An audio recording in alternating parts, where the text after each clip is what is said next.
Bonjour à tous et bienvenue dans notre compte-rendu matinal. Donc en ces temps troublés, on va essayer de faire le point d'une part sur le CAC 40 et d'autre part sur le S&P 500. Alors si nous commençons par notre CAC 40, eh bien l'on constate que le support des 7600 points que nous évoquons depuis plusieurs jours, eh bien, il est enfoncé, très sérieusement enfoncé.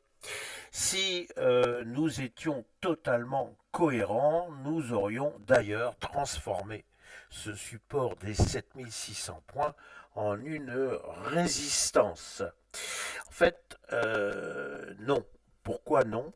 Tout simplement parce qu'aujourd'hui, nous risquons d'avoir une très forte hausse, un très fort rebond qui va permettre une réintégration dans la foulée du support des 7600 points. Pourquoi? Eh bien, tout le monde le sait déjà.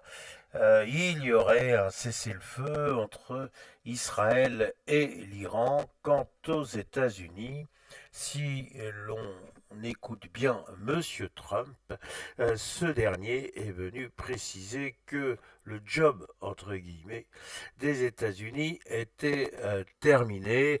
Alors certes, il y a eu un petit baroud d'honneur hier par l'Iran, et donc a lancé autant de missiles qu'il en avait reçus. Alors ces missiles, tout le monde a été prévenu avant qu'on les envoie, de sorte que il n'y a strictement aucun dégât, et donc finalement l'honneur quelque part serait sauf, et on peut effectivement envisager un calumet de la paix. Alors, il n'est pas dans notre propos de continuer plus avant le commentaire. Disons simplement qu'il ne faut pas non plus tomber dans l'illusion un peu naïve.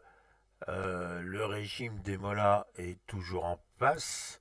Le régime des Mollahs va certainement réagir tel un animal blessé, et l'on peut se dire qu'incontestablement, c'est le peuple iranien qui risque d'en subir les conséquences.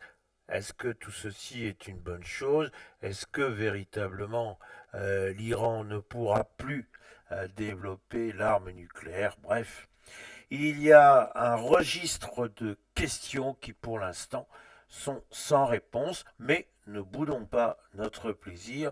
Chaque fois qu'il est question de paix, l'on doit systématiquement se réjouir, et c'est ce qui risque de se passer aujourd'hui, avec pour conséquence graphique, encore une fois, ce qui nous intéresse au premier plan, eh bien une réintégration réussie du support des 7600 points.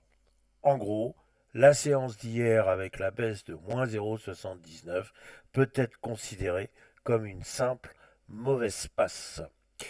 Maintenant, si nous allons vers notre S&P 500, là c'est un peu différent, tout simplement parce que les bonnes nouvelles, à savoir finalement quelque part un arrêt des hostilités, a été très très bien ressenti par les indices américains, et le S&P 500, souvenez-vous de ce que je disais hier, à savoir qu'il y avait un petit support intermédiaire à 5970 points qui était menacé.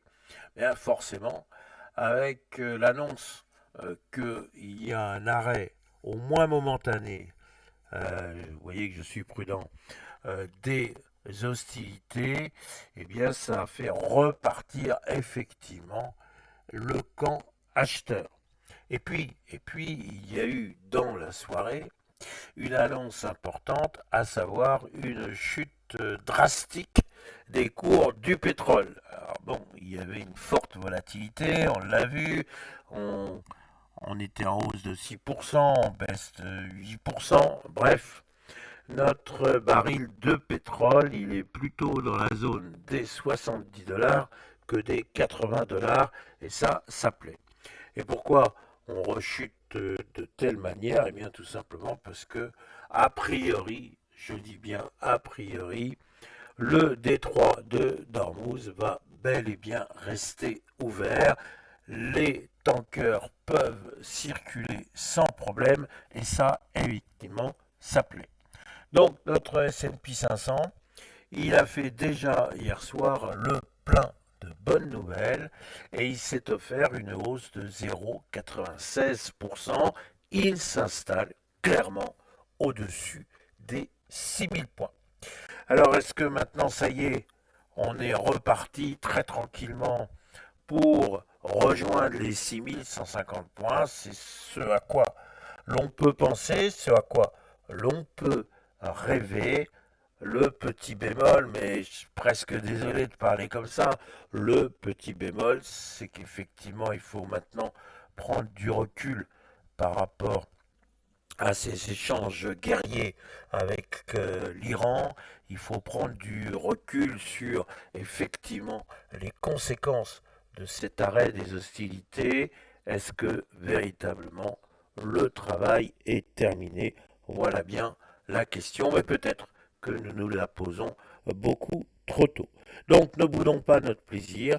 Tant qu'on est au-dessus des 5970 points, eh bien, il faut privilégier plutôt des achats. Alors aujourd'hui, on aura à suivre l'indice de confiance du consommateur américain.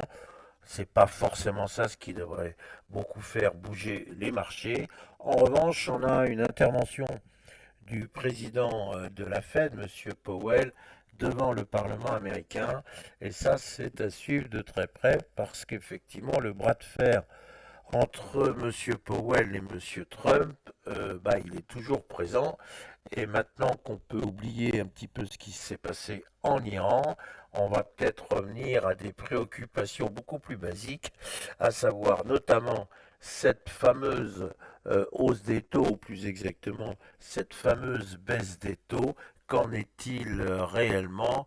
Qu'en est-il de cette politique que l'on peut quand même qualifier d'absurde, de politique sur les taxes douanières? Bref, on n'est quand même pas au bout de nos peines. Voilà nos réflexions du jour. Il me reste à vous souhaiter une excellente séance. Merci.